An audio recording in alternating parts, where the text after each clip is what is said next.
नमस्कार। दूरदर्शन के खास मुलाकात में आज आपकी मुलाकात एक ऐसे सज्जन से करवा रहे हैं, एक ऐसे नगीने से करवा रहे हैं पहाड़ के, जिन्होंने पहाड़ के भवन शैली की पूरी जो पुरानी भवन शैली थी उसको लाकर नया गर्व दिया है। आप केदारनाथ में प्रधानमंत्री मोदी जी जिस गुफा में योग कर रहे थे वो गुफा के बनाने वाले, केदारनाथ में जो आधुनिक और हमारी जो प्राचीन शैली थी उसका जो संगम, वहाँ कॉटेजेस बने, वो धारी देवी का मंदिर, सुरकंडा माता का मंदिर, आप जौनसार बाबर में जो बड़े मंदिर हैं मासूदेव के, उनके जो आर्किटेक्ट हैं उनसे आपकी मुलाकात करवा रहे हैं। और अगर आप उनको पहाड़ का विश्वकर्मा भी कहें तो अतिशयोक्ति नहीं होगी। उस विभूति से आपको आज मिलवा रहे हैं और वो हैं उत्तरकाशी के रहने वाले कृष्ण कुडियाल जी। कुडियाल साहब नमस्कार। नमस्कार। कुडियाल साहब, आपने कमाल कर दिया। पूरी जो हमारी पुरानी भवन शैली थी खत्म होने के कगार थे, नई क्रांति आपने ले आई है। जरा आप अपना संक्षिप्त परिचय दीजिए कि कहाँ से आपने शुरू किया, क्या कर रहे हैं आप आजकल? मैं बेसिकली उत्तरकाशी का रहने वाला हूँ, वहीं पे मेरा जन्म हुआ है और मेरा वो होम टाउन और वहीं पे। और बाकी मैंने आगे देहरादून में शिक्षा ली है और रुड़की से आर्किटेक्चर मैंने किया है। हाँ जी। अच्छा, फिर आर्किटेक्चर हमने जब रुड़की में किया था तो रुड़की में हमने राजस्थान का आर्किटेक्चर काफ़ी पढ़ा था और हम राजस्थान गए भी थे और जैसलमेर का किला और वहाँ जो आर्किटेक्चर है बड़ा प्रभावित करता है पूरी हमको और पूरी दुनिया को। उसके बाद जब कॉलेज पूरा करने के बाद मैं दिल्ली में मैंने काम किया है। दिल्ली में कंपनीज़ में मैंने काम किया, आर्किटेक्चरल जो कंपनीज़ होती हैं, और उसमें कई तरह के प्रोजेक्ट्स किए, अपार्टमेंट्स और कई तरह के, तब द्वारिका वगैरह ये शुरू हो रहा था। उसके कुछ वर्ष बाद मेरे को उत्तरकाशी वापस लौटने का वो हुआ कि वहाँ जाके मुझे करना चाहिए। उसमें मेरी माँ जी, मदर का काफ़ी बड़ा रोल था और मेरे पिताजी तो 1988 में उनका स्वर्गवास हो गया था, और माँ जी का। और मेरे रुड़की में आर शंकर मेरे प्रोफेसर, गुरु, गाइड थे IIT रुड़की में। उन्होंने भी बोला था कि पहाड़ों में कोई आर्किटेक्ट नहीं है, आप पहाड़ों में वो कीजिए तो वो अच्छा रहेगा। तो उसके बाद मैंने लौट के सन 2000 में उत्तरकाशी में अपना ऑफिस खोला, गंगोत्री रोड, भटवाड़ी रोड, उत्तरकाशी में, और वहाँ से मैंने शुरुआत करी। तो उस समय आर्किटेक्चर लोगों के लिए वहाँ पे आर्किटेक्ट एक अलग वो था, लोग आर्किटेक्ट को वैसे हायर नहीं करते थे। धीरे धीरे उस तरह से और तरह के प्रोजेक्ट के साथ साथ मंदिरों के प्रोजेक्ट से जुड़ने का सौभाग्य मिला, जो कि जैसे ये हमारे दून स्कूल में एक रतिन मित्रा एक आर्ट के टीचर थे, उन्होंने जौनसार बाबर और अनेक मंदिर पहाड़ों के स्पॉट पे जाके पेन से उनके स्केचेस बनाए हुए हैं, तो वो बुक भी बड़ी प्रभावित करती है। और मुझे उन्हीं में से कुछ मंदिरों के जीर्णोद्धार का मौका मिला। तो एक गंगटाड़ी मंदिर, सबसे पहले गंगटाड़ी हो गया। उससे पहले हम सेम मुखेम और कुछ मंदिर उत्तरकाशी के कर चुके थे, पर गंगटाड़ी एक ऐसी जगह थी बड़कोट में जो कि प्योरली जो हमारा प्राचीन आर्किटेक्चर, प्राचीन जो वास्तु शैली थी, रघुनाथ का मंदिर, रघुनाथ मंदिर, पत्थर, लकड़ी, पटाल, केवल इससे निर्मित मंदिर। तो मेरे लिए भी वो काफ़ी फैसिनेटिंग था, तो वहाँ से शुरुआत हुई। चलिए, मंदिरों की बात तो बाद में आई। हाँ जी। एक दून स्कूल का पढ़ा हुआ लड़का आर्किटेक्चर में IIT रुड़की से निकलता है, दिल्ली में निकलता है। आपका सपना तो बुर्ज खलीफा जैसे इमारतें बनाने की रही होगी, क्योंकि रहती है, लेकिन आप एकदम वापस आए और उस आर्किटेक्चर से जो बिल्कुल ख़त्म हो गया था और कोई इंटरेस्ट भी नहीं ले रहा था, चौखट थे हमारे यहाँ के, वो गिर रहे थे, लोग अपना उसकी जगह सीमेंट को बना रहे थे। ऐसे समय में एक जिसका कैरियर शानदार हो, उसका वापस आना, क्या इसके पीछे क्या था? क्योंकि उस समय तो बहुत बड़ा वो रहा नहीं होगा कि आर्किटेक्चर कोई बनाएगा, कोई नक्शे बनाएगा, हमसे होटल बनवाएगा, ये तो तब रहा नहीं होगा। लोग तो तब सीमेंटी का दौर था। तो ऐसा क्या था जो आप इतना बढ़िया कैरियर छोड़ के आपने कहा उत्तरकाशी चलते हैं? क्या कोई ऐसा पॉइंट क्या था? नहीं, मुझे ये लगा कि जो पहाड़ हैं यहाँ पे आर्किटेक्ट नहीं है। उस टाइम पे उत्तरकाशी, टिहरी, पौड़ी, पूरे पहाड़ में कोई आर्किटेक्ट प्रैक्टिस नहीं कर रहा था। तो मेरे को लगा वहाँ पे एक अच्छा स्कोप भी रहेगा और थोड़ा इंटरेस्टिंग भी रहेगा और घर के पास भी रहेंगे और वहाँ पे कुछ करेंगे तो बेटर रहेगा। और जो ये आर्किटेक्चर था, जो हमारा प्राचीन आर्किटेक्चर है, ये बहुत ज़्यादा प्रभावित करता है, बहुत ज़्यादा अट्रैक्ट करता है। तो ये भी एक कारण था। और पहाड़ की लाइफ मुझे लगता है एक दिल्ली और उससे बेटर है। और हमने हमारे जो दून स्कूल में जब हम रहे, हमारा बहुत सारा जो बेस्ट टाइम है वो पहाड़ में बीता है। हमने तमाम उसमें ट्रैक्स वगैरह किए, तो पहाड़ से तो एक काफ़ी लगाव था। एनआईएम से मैंने कोर्स किए हुए थे, तो वो भी कारण था। तो पहाड़ों में मुझे लगता है कि एक बेटर सुकून भरी ज़िंदगी, और आप अपने हिसाब से अपना काम कर सकते हैं और उस तरह से। क्या आपको ये भी लगा कि जैसे पहाड़ के पुराने मकान थे वो लोगों ने अभी करीब 10 साल पहले तोड़ने शुरू कर दिए थे, उनके जगह सीमेंट के मकान बनाने लग गए थे, 4-4 मंजिल 5-5 मंजिल 2-2 साल पुराने मकान लोगों ने तोड़ दिए थे, बंजर हैं। क्या ये भी आपको कहीं हिट की ये बातें कि यार ये तो संरक्षित रहने चाहिए, इसके अनुसार बनने चाहिए, ये कहीं रहा? बिल्कुल बिल्कुल। मैं उत्तरकाशी में निताला में हमारे निताला के पास एक गांव है, वहाँ पे ये खंभे मैंने एक बार देखे थे और लोग उसको काट के जला रहे थे। तो हमने उनकी वैल्यू उनको बताने के लिए जब हमने उनसे लिए तो उनको ज़्यादा पैसा दिया कि आप इसकी बहुत वैल्यू है, इसको वो करो। धीरे धीरे एक वही चल गया, होम स्टेज में और चक्राता में ये और कई जगह पे लोगों ने होम स्टेज बनाए और इनकी वैल्यू समझी पुराने मकानों की। अभी जो पुराने मकान हैं इनका टूटना वास्तव में बहुत ज़्यादा वो करता है। अभी भी बहुत सारे हमारे पास बहुत सारे मकान वैसी स्थिति में हैं, और उन्हीं में से एक जादोंग का हम अभी वो कर रहे हैं उसका रिवाइवल। तो वो वास्तव में एक बड़ी दुखद चीज़ थी जो वो टूट रहे थे, मगर वो एक बेशकीमती हमारी धरोहर है और वो आराम से उसको ठीक किया जा सकता है। क्या 1962 के वॉर में उससे बाद जादोंग और जो बड़े संपन्न गांव थे बॉर्डर के वो खत्म कर दिए गए थे, आर्मी वहाँ चली गई थी, लोगों का रोक लग गया था, क्या अब फिर से उसको रिवाइव कर रहा है? बिल्कुल, ये एक सरकार की बड़ी परियोजना है, सेंट्रल गवर्नमेंट और स्टेट गवर्नमेंट की, जादोंग को दोबारा से रिवाइव किया जाए। हमारे पास उत्तराखंड में लद्दाख जैसा, बिल्कुल लद्दाख जैसा एरिया दिल्ली से बहुत नज़दीक है। लद्दाख जाने के लिए आपको बहुत दूर जाना पड़ता है।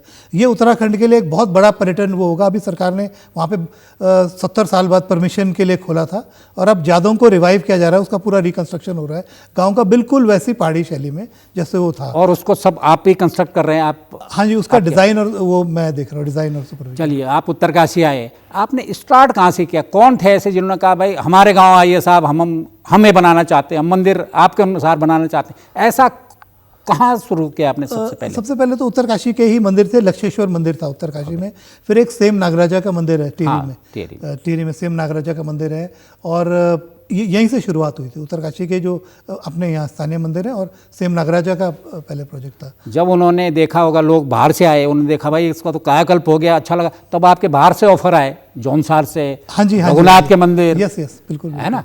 कई बार ऐसा भी हुआ कि मैं किसी मंदिर की साइट में हूँ और वहीं से किसी और मंदिर के लिए फ़ोन आ रहा है। हाँ, मैं जब रघुनाथ मंदिर में था तो वहाँ से धारी देवी मंदिर से जीवीके और उनकी कॉल आई कि मतलब मंदिर से मंदिर।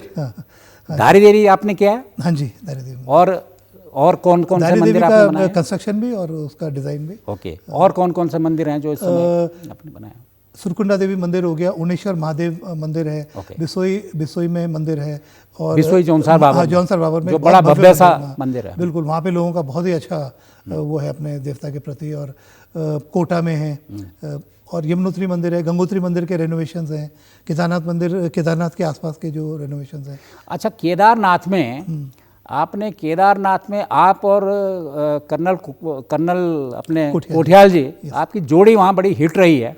तो आपने क्या वो सारा जो स्ट्रक्चर वहाँ छोटे छोटे वो आपके यहाँ? हाँ जी, वहाँ पे जब केदारनाथ में जब शुरुआत ही हुई थी, उसके बाद जो सबसे पहले रास्ता बनाना, फिर हेलीपैड्स बनाना, कॉटेजेस बनाना, शुरू में घाट बनाना, और ये सब चीज़ें हर कॉटेजेस, शॉप्स, जो भी चीज़ें वहाँ पे बनी शुरुआती उसमें, वो सारे उसमें हम इन्वॉल्व थे। और उससे फिर आगे का मार्ग प्रशस्त हुआ, जो एक सबसे बड़ा हेलीपैड है जो हाईएस्ट ऑल्टीट्यूड में। अच्छा, आप उस समय बड़ी चर्चित थी कि जब आप खोद रहे हैं तो नीचे से कंकाल मिल रहे हैं, कई मजदूर भाग जा रहे हैं, तो आपका बड़ा, आप और कर्नल कोठियाल में 2 लोग थे जो डटे रहे वहाँ और उन्होंने बदला। तो ऐसा क्या? मैं इसमें मेन रोल कर्नल साहब का था। उनकी बड़ा अच्छा उनकी लीडरशिप थी। वो खुद ही एक माउंटेनियर थे और उनका जिस तरह का जज्बा और हिम्मत थी, उससे सारे टीम में, और करीब 1000 लोग थे एक टाइम पे वहाँ पे। तो वो उनका बहुत बड़ा वो रहा है उसमें। और हाँ, उसमें कभी भी ऐसा वहाँ पे कोई ऐसी फीलिंग नहीं आई कि किसी तरह का डर और कुछ ऐसा कुछ। एक तरफ आप इतने शानदार मंदिर बनवा रहे हैं और दूसरी तरफ आपने वो गुफा भी बनवाई जिसमें मोदी जी बैठे थे। ये जो गुफा का जो और बिल्कुल लकड़ी उसका पत्थरों से वो। हाँ जी, जो गुफा का कॉन्सेप्ट टोटली मोदी जी का था, मतलब वो जो आइडिया था वो टोटली मोदी जी का था कि पुरानी गुफा उनको रिवाइव किया जाए, लोग आके वहाँ मेडिटेट करें। ये बिल्कुल उनका वो था। जो INI डिज़ाइन जो मेन कंपनी वहाँ पे काम कर रही है उनके साथ मिलके हमने शो किया था, और गुफा वगैरह का तो हमारा इंडिविजुअल उस तरह से था। उसमें वो मोदी जी का टोटली उनका आइडिया था। प्राचीन गुफाएँ हैं उनको ठीक किया गया, उनके साथ टॉयलेट की व्यवस्था की गई, सोलर लाइट की व्यवस्था की गई, अंदर उस तरह से व्यवस्था की गई, और गुफा के अंदर कुछ दीवार पे पेंटिंग्स हो रखी है, वो मैंने कर रखी है। वो अच्छा, पेंटिंग भी आपकी है? हाँ, वो एक रात में रुका था उसमें मोदी जी के जाने के बाद। तो हाँ अच्छा, उसके बाद फिर गवर्नमेंट ने, आर्मी ने और गवर्नमेंट निम्न ने, जैसे उत्तरकाशी में कलेक्ट्रेट है, फिर उनके ऑफर आपके पास है, उन्होंने कहा साहब हम भी चाहते हैं बनाना, ऐसा क्या क्या बने उसके बाद? NIM का म्यूजियम है जो मैं कह सकता हूँ कि पहाड़ी शैली में एक प्रॉपर एक सरकार की तरफ से बहुत अच्छा प्रयास है। नेहरू माउंटेनिंग इंस्टीट्यूट का वो एक शानदार वो म्यूजियम बना है। और उसके अलावा ये कलेक्ट्रेट है उत्तरकाशी, यहाँ पे ऑडिटोरियम है संस्कृति विभाग का देहरादून में ऑडिटोरियम। हाँ, तो ये कुछ जो पुराने स्ट्रक्चर्स को भी हम नए उसमें भी कर रहे हैं पहाड़ी शैली में, और कुछ नए निर्माण अगर जैसे सरकार कर रही है तो कई बार इस पे सरकार अब जोर दे रही है पहाड़ी शैली पे। क्या आपने जो होटल्स हैं या रिजॉर्ट हैं ये भी कोई बनाए हैं लोगों ने? क्योंकि जब पहाड़ में टूरिस्ट आता है तो पहाड़ी शैली में रहना चाहता है, तो इसका कोई बनाया है? हाँ जी, ऐसे कुछ रिजॉर्ट मैंने बनाए हैं, चक्राता में हैं, और वो पहले सीमेंटेड जैसे उस तरह से थे, और बाद में उसको बाहर से और फिर ऊपर मंजिले में पूरा उसको रिवाइव किया। चक्राता में कहाँ से, क्या होटल का ये हिमालयन पैराडाइज, बिट्टू चौहान है वहाँ पे। वो स्वयं एक बहुत अच्छी सोच रखने वाले, अच्छे टेस्ट वाले, उनको आर्किटेक्चर की बहुत अच्छी समझ है, और उन्होंने अपने होटल को पूरे उसमें परिवर्तित किया है, और बहुत अच्छा उनका हुआ। और ये भी कहते हैं कि सुना वहाँ बड़ा टूरिस्ट आ रहा है उस जगह, उसको देख के एंजॉय करता है वो भी। बिल्कुल, वो उन्होंने जो एक उदाहरण लोगों के लिए वहाँ पे किया, और वो औरों को भी प्रोत्साहन देते हैं। उन्होंने अपने घर को भी जब घर बना रहे थे तो उसको भी बहुत अच्छा पहाड़ी शैली में किया, फिर अल्टीमेटली उसको होम स्टे में बना दिया उन्होंने। अब तो आपने बड़े लेवल कर दिए, शायद लैंसडाउन ने, आर्मी ने भी बनाए। हाँ, लैंसडाउन में आर्मी में प्रपोजल जा रखा है। अच्छा। चौंपा में कर्नल कोठियाल का 110-120 साल के लगभग पुराना घर था, उसको हमने पहाड़ी शैली में दोबारा वो करा है। क्या आर्मी ने, सुना कि आर्मी ने यहाँ बना के कुछ श्रीनगर कश्मीर में भी ले गए? अच्छा, वो हाँ जी, एक पहाड़ी हट जिसमें बिल्कुल बहुत सुंदर कार्विंग के साथ, यहाँ 10th गढ़वाल रेजिमेंट थी देहरादून में, तो उन्होंने बनवाया था। क्योंकि गढ़वाल रेजिमेंट थी, मैंने उनसे पूछा कि आपके उसमें वहाँ पे जो कर्नल साहब थे, मैंने इसमें गढ़वाल का तो कोई साइन ही नहीं है कहीं पे भी ना, आपके पूरे सेटअप में, पूरा उनका वहाँ पे कैंप था देहरादून। तो मैंने कहा, मैंने उनको प्रस्ताव दिया, तो उस तरह से उन्होंने फिर एक पहाड़ी शैली में एक हट बनाई। कर्नल कोठियाल का इसमें काफ़ी मेजर रोल था, उन्होंने उसको पूरा वो करा। और वो एक फोल्डिंग हट थी। उसके बाद वो यहाँ से कश्मीर जब गई रेजिमेंट, तो उनके साथ यहाँ से कश्मीर में गई रेजिमेंट, गढ़वाल रेजिमेंट के साथ कश्मीर ले गए वो। हाँ, वो फोल्डिंग था, उसमें नट बोल्ट का सिस्टम था। हाँ। और कश्मीर में फिर वो उसको असेंबल किया, और अभी वो भटिंडा में है वो रेजिमेंट। अभी सुना कि आपको जो स्मार्ट सिटी देहरादून बन रही है, इसमें आपका बड़ा अहम रोल आपको दे रखा, क्या सरकार का बहुत प्रयास है कि पहाड़ी शैली जहाँ हो सके वहाँ इस्तेमाल करा जाए। तो अभी हम स्मार्ट सिटी में जो ये दिलाराम चौक है, और जो कैंट रोड है, जो हमारे एक प्राइम रोड है, जो जहाँ हमारे मुख्यमंत्री और गवर्नर साहब रहते हैं, और बाहर से बहुत डिग्निटरीज वहाँ पे आते हैं, तो हमारी एक झलक जरूरी है कि पहाड़ की आर्किटेक्चर की झलक वहाँ पे देखे। तो उस रोड पे अभी काफ़ी उस पर काम हो रहा है, और बाकी शहर में जहाँ जहाँ पॉसिबल है वहाँ पे कर रहे हैं। घंटाघर का भी पहाड़ी शैली में उसका वो अल्ट्रेशन, उसका वो थोड़ा सा। अच्छा, घंटाघर पे हमें पहाड़ी शैली में दिखेगा? हाँ जी। क्या कर रहे हैं, क्या आपने उसमें तो जैसे वो अभी एक ऐसे ट्यूबुलर स्ट्रक्चर है ना, ऊपर पटाल की छत आएगी, और उसमें कुछ वुडवर्क का कार्विंग का काम होगा, और पहाड़ी शैली में उसमें फिर जो पहाड़ी शैली के एलिमेंट्स हैं वो उसमें डालेंगे। कोर स्ट्रक्चर वही रहेगा, उसका ढांचा कोर। पटाले कहाँ ऊपर रहेंगी? सबसे ऊपर रूफ आएगी, सबसे ऊपर वो पटाली का आएगा। हाँ, उसके ऊपर लकड़ी आएगी, लकड़ी के ऊपर पटाल आएगी, और उस तरह से। तो वो एक पूरा छतरी नुमा और पूरा टावर उसका डिजाइन। अच्छा, कोठियाल साहब बताइए, ये तो आप बन रहे हैं, और बड़े तेजी से प्राइवेट भी, गवर्नमेंट सेक्टर भी पहाड़ी शैली में बन रहे हैं। इसमें रोजगार कहाँ से आप ला रहे हैं? जो इसके बढ़ई हैं, मिस्त्री हैं, इसका मतलब रोजगार की बड़ी संभावना इसमें है, तो उसको कैसे पहाड़ के लोगों को मिल रहा है? इसमें जौनसार के, और जौनसार बावर और रवई यहाँ के आर्टिजन्स हैं, कलाकार हैं और ये अलग अलग प्रोजेक्ट पे अलग अलग उस पर काम कर रहे हैं। अभी तुंगनाथ मंदिर का शिखर का काम हुआ था और ये कई प्रोजेक्ट्स में धारी देवी वगैरह में इन लोगों ने काम किया है। तो ये लोग अब यहाँ पे काम कर रहे हैं। अब ये स्थापित रूप से काम कर रहे हैं विकास नगर में। अब प्रॉपर ये अपना सेटअप बना के वहीं हम इनको प्रोजेक्ट्स देते हैं और वहीं पे ये तैयार करके साइट्स पे वहाँ से, क्योंकि पहले बहुत कम बन रहे थे ये, मतलब लगभग मुझे लगता है कि जहाँ तक मुझे याद है या हमने सर्वे किया है, जब से आप आए हैं तब से इसमें बड़ी एक लहर आई है पहाड़ी शैली की इसमें। तो पहले तो बहुत कम कलाकार थे। हाँ जी। अब आपने क्या किया उसके लिए? कोई ट्रेनिंग की व्यवस्था की है? लोग आएंगे क्या? आपने कोई स्ट्रक्चर उसका बनाया होगा, कोई रोड मैप बनाया होगा? इसमें पहले तो ऐसा था कि जब सुरकुंडा देवी का मंदिर हम कर रहे थे तो 6 दिन बड़कोट में रुकने के बावजूद मुझे एक वहाँ के लिए कलाकार नहीं मिल पाया। बहुत थोड़े से लोग थे। तो हमने फिर सुरकुंडा देवी मंदिर का काम हमने सहारनपुर से कराया, सुरकुंडा देवी का। उसके बाद उसके बाद समय आया कि और लोगों से परिचय हुआ। इंटीरियर में बहुत सारे लोगों से परिचय हुआ जो छुपे हुए पिछली पीढ़ी के कलाकार थे और उनके आगे पीढ़ी के यंग जनरेशन, उन्होंने इसको टेकअप किया। बहुत सारे जो वहाँ पे स्थानीय कारपेंटर्स थे और जो बुजुर्ग थे उनके साथ मिलके, गंगटाड़ी में है, गंगटाड़ी में पुराने वो, और आपके कोटा गांव में बहुत सारे आर्टिजन्स हैं। इनको फिर हमने नीचे लाए। सबसे पहले ये जो गढ़वाल रेजिमेंट की जो ये बनाया था हमने, इसके लिए पहले कोटा से ही मैं लाया था। मैं वहाँ पे मंदिर भी कर रहा था, पर मैंने उनसे शर्त रखी कि आप हमें यहाँ के लिए भी वो लोग दो। तो उन्होंने फिर यहाँ पे करा, फिर केदारनाथ, धारी देवी, कई जगहों पे इन्होंने किया है। गजा में जो मंदिर है, घंटाकर्ण मंदिर, तो तब अब इनके आगे पीढ़ी ने ये काम काफ़ी टेकअप कर लिया है और रोजगार काफ़ी इससे बढ़ गया है इनके लिए। नहीं, इसमें तो ये भी नहीं होता है कि जो परंपरागत ड्रग्स है, इसमें तो नए लड़के भी आ सकते हैं। और लिखे पढ़े लड़के आए हैं इसमें, क्योंकि नौकरियां तो है नहीं और मुझे लगता है इसके बेहतर नौकरी तो कुछ है नहीं। कितनी दिहाड़ी आप मिलते हैं कलाकारों को? अच्छी खासी? अच्छे नहीं, हम शुरू से उनको अच्छा वो देते हैं, 1000+ उनको हमेशा डेली रहना खाना प्लस 1000 रुपया, इसका मतलब 30,000 रुपया रहना खाना, 50,000 का पड़ गया मतलब। हाँ जी। तो क्या ये बताइए कुलियाल साहब, ये बड़ा, क्योंकि अब स्पीडली बढ़ भी रहा है कारोबार। लोग जो है अपने घरों को, हमने देखा लोग अपने घरों को तोड़ रहे हैं, उसको पहाड़ी शैली बना रहे हैं, होटलों को तोड़ रहे हैं, रिजॉर्ट बन रहे हैं। आपके पास तो मुझे लगता है मैंने आपके बारे में अभी फेसबुक पे दिया था, सोशल मीडिया में कई ऑफर आए, साहब उनका नंबर दीजिए, हम अपना वो बनाना चाहते हैं। तो इसके लिए, क्योंकि आपको कलाकारों की ज़रूरत पड़ेगी, तो इसके लिए क्या कोई प्रॉपर इस तरह का आपका विचार है कि एक इंस्टीट्यूट बनाएं जहां लड़कों को ट्रेनिंग दें, क्योंकि रोजगार की संभावना इसमें बढ़ रही है? बिल्कुल, इसमें ऐसा हो सकता है। इसमें बिल्कुल ऐसा हो सकता है। मतलब इनको सूचीबद्ध कर सकते हैं जितने ये सब लोग हैं, तो ये बिल्कुल किया जा सकता है और ये इससे बहुत अच्छा रहेगा रोजगार के लिए और हर तरह से काफ़ी बेटर रहेगा ये। क्या आप गवर्नमेंट से या गवर्नमेंट को प्रपोजल देंगे कि भाई कम से कम गवर्नमेंट भी मदद करे, इसमें रोजगार मिल रहा है? बिल्कुल कि आप इसके लिए ट्रेनिंग का कोई व्यवस्था कर दीजिए, और हम रोजगार की व्यवस्था तो आप कर ही रहे हैं। बिल्कुल। जो यही कलाकार हैं, यही आपके पुराने घरों को ना नया रूप देंगे। जो हम जादोंग में सोच रहे हैं उनको उसी शैली में बनाएंगे, तो इन्हीं कलाकारों ने बनाना है।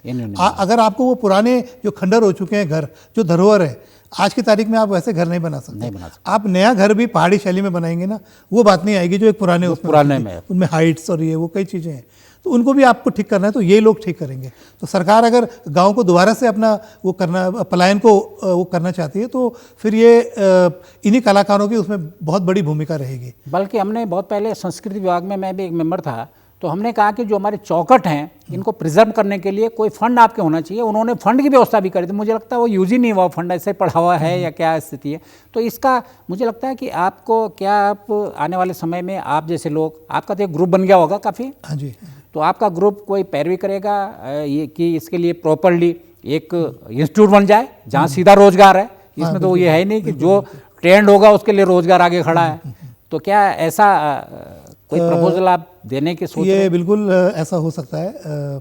ये आपका बहुत अच्छा सुझाव है। ये मैंने तो अभी सोचा नहीं है, पर अभी तो हम संगठित करते हैं इन लोगों को और जहाँ जो रिक्वायरमेंट होती है वैसे होती है। पर अगर सरकारी स्तर से एक प्रॉपर चैनल इसके लिए वो हो जाए तो ये ट्रेंड वो काफ़ी अच्छा रहेगा। अच्छा, ये बताइए, आप जहाँ जहाँ बना रहे हैं, अब तो आप गांव भी बना रहे हैं, आप जादोंग जा रहे हैं जो बिल्कुल सेंसिटिव एरिया बॉर्डर का है वहाँ के, क्या इसके ऊपर आपको इन्वायरमेंटल वो भी रखते हैं कि इन्वायरमेंट भी वहाँ का ठीक रहना चाहिए, प्लांटेशन होना चाहिए, या इस तरह का कोई आर्किटेक्चर? जो बिल्कुल आपकी जो वो है वो चीज़ें बिल्कुल ध्यान में रखते हुए ही ये प्लानिंग की जा रही है। और जादोंग एक गांव है, गांव के अलावा आसपास पूरा एरिया वैसे रहेगा, छोटा सा गांव है उसके आसपास, और उसमें हमने टोटली ग्रीन बिल्डिंग के कॉन्सेप्ट यूज़ करे हैं। हमने उसमें सोलर और वाटर वो सब चीज़ें उस तरह से यूज़ करी है कि जो मिनिमम वहाँ पे पोल्यूशन हो, मिनिमम वो हो, वो बहुत ज़रूरी है। वो जादोंग की हाइट लगभग केदारनाथ से ज़्यादा है, केदारनाथ से ज़्यादा हाइट है जादोंग की, मगर उसका वो वहाँ पे वातावरण बेटर है, धूप वगैरह काफ़ी अच्छी है उस तरह से। केदारनाथ का प्रोजेक्ट अभी चल रहा है, कुछ कंस्ट्रक्शन चल रहा है या? केदारनाथ का काम अभी चल रहा है, एक हॉस्पिटल का भी निर्माण हो रहा है वहाँ पे। ओके। और भी भवन का तो चल रहा है, भवनों का काम चल रहा है, पर एक हॉस्पिटल अभी स्वामी विवेकानंद हेल्थ मिशन का उनका एक हॉस्पिटल का, हाँ उनका मैं वो तो शायद चारों धामों में बना रहे हैं। चारों धाम में बना रहे हैं, तो केदारनाथ में एक बड़ा अस्पताल बना रहे हो। उसका स्ट्रक्चर, हाँ उसका फाउंडेशन वगैरह पड़ गई है, हाँ उसका मेरे पे है। तो ये भी पहाड़ी शैली में बनेगा? पहाड़ी शैली, सब पहाड़ी शैली में? हाँ पहाड़ी शैली। तो जहाँ जहाँ संभव होता है, देखिए पहाड़ी शैली आप टोटली पूरी तरह से यहाँ पे इस्तेमाल नहीं कर सकते, मगर आपको उसके कुछ एलिमेंट्स लेके आप आज के आधुनिक आर्किटेक्चर को भी उसमें समाहित कर सकते हैं। बिल्कुल। जैसे क्योंकि ये 5 जोन में आता है, भूकंपीय क्षेत्र है, तो उसमें आप स्ट्रक्चर बना रहे हैं वो उसका भी ध्यान रख रहे होंगे, क्योंकि हाँ जी बिल्कुल बिल्कुल, जो हमारी पुरानी तकनीक है पहाड़ी शैली में वो हम बिल्कुल उसको यूज़ कर रहे हैं। वही मॉडर्न आर्किटेक्चर जो हमारा स्ट्रक्चर और इंजीनियरिंग है वो उसी पे बेस्ड है। जो हमारे ये बैंड्स और ये सारे जो हमारी जो शैली थी वो भूकंप विरोधी उस तरह से है। ये बहुत ज़रूरी है कि जो हमारी जो बिल्डिंग्स हैं उसमें हमारे जो पहाड़ की जो आर्किटेक्चर है हमारा जो वो झलके, जैसे दिल्ली में हमारे भवन है, मैं बॉम्बे में भी देख रहा था, उनमें पहाड़ की झलक नहीं आती है। और आप कर्नाटका भवन देखें, सामने केरला भवन देखें, उनमें उन्होंने अपना आर्किटेक्चर यूज़, आप उनका देख लीजिए, नेपाल एम्बेसी देख लीजिए, आप हिमाचल का, तो वो हमारे उसमें वो ज़रा ज़रूरी है कि हम उसको वो करें। चलो पहले भी अगर आपने केदारनाथ से शुरू कर दिया तो दिल्ली बॉम्बे तक भी जाएगा। तो ये इस समय आपके पूरे, क्योंकि ये पहाड़ी शैली में सब आप ही कर रहे हैं, कितने लोगों को आप रोजगार दे रहे हैं? अब कितने ऐसे हैं देखिए हमारे लगे रहते हैं? अभी जो मैं काम कर रहा हूँ इसमें करीब 30-40 लोग तो लगे हुए अलग अलग साइट्स पे ना, तो ये है। और उनके लिए, क्योंकि आपके पास नए नए प्रोजेक्ट, काम भी उनके लिए भरपूर होगा? हाँ काम उनके लिए भरपूर है, उनके तो वेटिंग रहता है, उनका वेटिंग रहता है। उनका वेटिंग रहता है। इस समय किस तरह का, आप जब गवर्नमेंट से मिलते हैं तो उनका, जैसे आज ही आप मुझे जादोंग के ऊपर मीटिंग थी आपकी, टूरिज्म से प्रेजेंटेशन था, गवर्नमेंट का क्या रुझान है इसके ऊपर? कोई आपको थोड़ी प्रॉब्लम आ रही है या उनको समझाने में, या सब ठीक चल रहा है? नहीं, सरकार का तो इसमें बहुत वो है, एक विजन है कि हम पहाड़ी शैली को यूज़ करें, और वो उनके तमाम प्रोजेक्ट्स में वो इंस्ट्रक्शंस देते हैं, मगर वो किस तरह से इम्प्लीमेंट हो रहा है वो ज़रा देखना जरूरी। देहरादून में पहाड़ी शैली पे काम करने पे आपको 1 मंजिल अधिक मिलती है, मगर लोग प्लास्टिक के वो कुछ थोड़ा सा लगा के वो कर दे रहे हैं। अच्छा, ये मैं समझ, अगर आप देहरादून में पहाड़ी शैली का बनाते हैं तो 1 मंजिल का आपको परमिशन और मिलती है? हाँ जी, 1 मंजिल आपको अधिक मिलती है। जैसे आप 3 मंजिल का आपको परमिशन मिली, अगर आप पहाड़ी शैली में बनाते हैं तो 1 मंजिल का परमिशन और मिल जाएगी, तो वो लकड़ी का होगा। हाँ यस, नहीं, पर वो क्या है, वो नॉर्मल स्ट्रक्चर ही बनाते हैं, वो पहाड़ी कुछ एलिमेंट रखते हैं, मगर उन एलिमेंट में भी वो बस थोड़ा सा कुछ प्लाई बोर्ड का बना के ऐसे वो कर दे रहे हैं, जुगाड़बाजी में कि 1 मंजिल और मिल जाए। वो हमें वो पता नहीं चल रहा है कि वो पहाड़ी शैली में बना हुआ है। उनकी स्थिति क्या है? सरकार का उद्देश्य बिल्कुल बढ़िया है, पर उसका इम्प्लीमेंटेशन थोड़ा सा और बेटर तरीके से हो।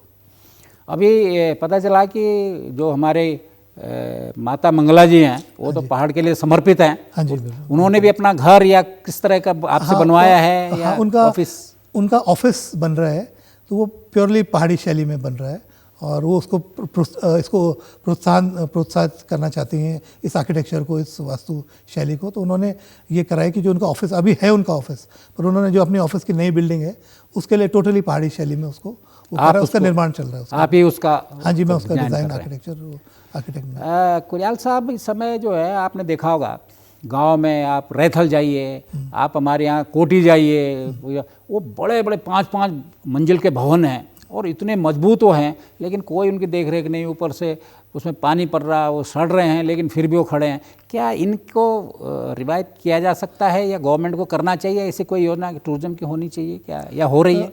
बिल्कुल रिवाइव किया जा सकता है। रैथल में पंचपुरा भवन है, उसका मैंने पूरा एक प्रोजेक्ट बनाया था, और वो सरकार को भी दिया था, पर्यटन विभाग को भी दिया था, और उन्होंने उन्हीं के निर्देश पे बनाया था, पर वो इम्प्लीमेंट हुआ नहीं अभी। हाँ, पर वो क्योंकि वो प्राइवेट प्रॉपर्टी है, प्राइवेट प्रोडक्ट। हाँ, पर सरकार उनसे किसी तरह, क्योंकि वो एक धरोहर भी है, बिल्कुल। और सारे जो भी लोग दयारा रैथल इधर जाते हैं तो पंचपुरा भवन जरूर देखने जाते जाते हैं, हैं। फोटो उसका जरूर एक इतिहास है, तो वो एक पब्लिक वो है, उसकी पब्लिक उसकी इम्पोर्टेंस है उसकी ना, तो सरकार उसको उस तरह से वो कर सकती है। उसको मैंने प्रोजेक्ट बना के दिया था, और बिल्कुल उसका होना चाहिए। जो ये पुरानी धरोहर है ये तो देखने लायक चीज़ है। बिल्कुल। जैसे आप जब इधर जाएंगे मोरी की तरफ, तो वहाँ एक वो है सलारी मरारी के गाना चलता है बहुत पुराना, वो जिसमें वो घटना हुई थी, वो बिल्डिंग अभी भी है, लोग उसको देखने जाते हैं। तो क्या आप कोई ऐसा प्रोजेक्ट गवर्नमेंट को देंगे, या आपके दिमाग में कुछ ऐसा है कि जो ये है उनको लोगों से मिला के, चाहे पर्यटन का काम वो लोग ही करें, लेकिन गवर्नमेंट उसमें मदद करके थोड़ा उसको रिवाइव करे? हाँ, बिल्कुल बिल्कुल। हाँ, ये होना चाहिए। अभी हमारा जो इंडियन इंस्टीट्यूट ऑफ आर्किटेक्ट्स है, पूरे भारत में एक संस्था है हमारी आर्किटेक्ट्स की, तो वो भी स्पॉन्सर करती है कोई प्रोजेक्ट को ना। तो हम ये सोच रहे हैं कि रैथल वाला जो प्रोजेक्ट है, अभी मैंने वहाँ पे भी दिया है वो, क्योंकि वो किसी प्राइवेट उसके लिए भी कर सकती है वो। रैथल का है, ये कोटी का है। हाँ, कोटी बनाल का फेमस है ना। हाँ जी, अगर ये दो हो जाएं आपके सौजन्य से तो अच्छा बिल्कुल। तो वो उसमें जो परिवार है, जो लोग उसमें वो है, वो उनका इन्वॉल्वमेंट और वो होना बहुत ज़रूरी है, और इसको बिल्कुल रिवाइव करके आगे 1000 साल के लिए हम इसको, बिल्कुल। हाँ, क्योंकि उनकी जो भवन है उनका, उनके चलिए, अभी तो आप बहुत ही सफल वो हो गए हैं, लेकिन कभी ऐसा आया क्योंकि उस समय जब पहाड़ में आप पहली बार गए होंगे, आर्किटेक्चर कोई समझता ही नहीं था, कहीं कुछ नहीं था, तो कभी आपके दिमाग में यार कहाँ फंस गया मैं, चलें वापस दिल्ली विल्ली बनाए, बड़े बड़े वो बनाए, कभी ऐसा आया दिमाग में? या घर वालों ने बोला होगा यार कहाँ आप इतना लिखे पड़े, डून स्कूल के, IIT रुड़की के, फिर दिल्ली में इतना शानदार काम किया, कहाँ फंस गए यहाँ, कभी ऐसा आया है? भगवान की जैसे ऐसा कभी आया नहीं, और मैं हमेशा उत्तरकाशी आके मुझे हमेशा बहुत बेटर वो लगा, कभी ऐसा आया नहीं। तो अब आपका योजना क्या है? क्या आपके दिमाग में कुछ है कि ये काम बचे हैं, ये होना चाहिए, इसमें कुछ है ऐसा? अभी कुछ मंदिरों के काम में मैं इन्वॉल्व हूँ, और कुछ और प्रोजेक्ट्स हैं, कुछ ग्राम बन रहे हैं पूरे इस शैली में, और कुछ इस तरह से लेखक गांव।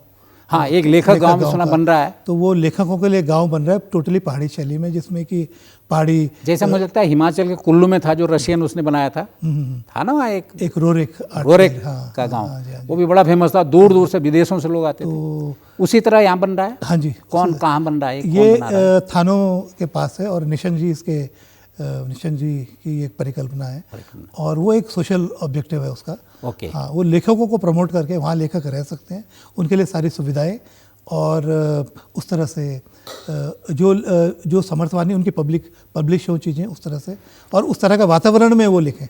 तो उसमें टोटली वो पहाड़ी शैली में पूरा गांव, म्यूजियम भी बनेगा उसमें, भोजनशाला है, और उनका हॉस्टल है, कॉटेज है, उस तरह से। उड़ियाल साहब, आपने केदारनाथ से लेकर देहरादून, और देहरादून से लेकर लैंसडाउन और श्रीनगर तक आपने पहाड़ी शैली, जो उत्तराखंड की शैली, उसको पहुंचाया है। उसके लिए आपका जितना धन्यवाद करें, हमारे जो सब लोग जितना धन्यवाद कम है। आगे मिलते रहेंगे, उम्मीद करेंगे कि आप इसमें और आगे बढ़ें, लोगों को अपने साथ जोड़ें, पुरानी शैली को आगे बढ़ाएं। और इन्हीं शब्दों के साथ आज इतना ही, अगली बार फिर मुलाकात करेंगे, आपके नए प्रोजेक्टों में बात करेंगे। इसके लिए बहुत बहुत धन्यवाद। बहुत बहुत धन्यवाद।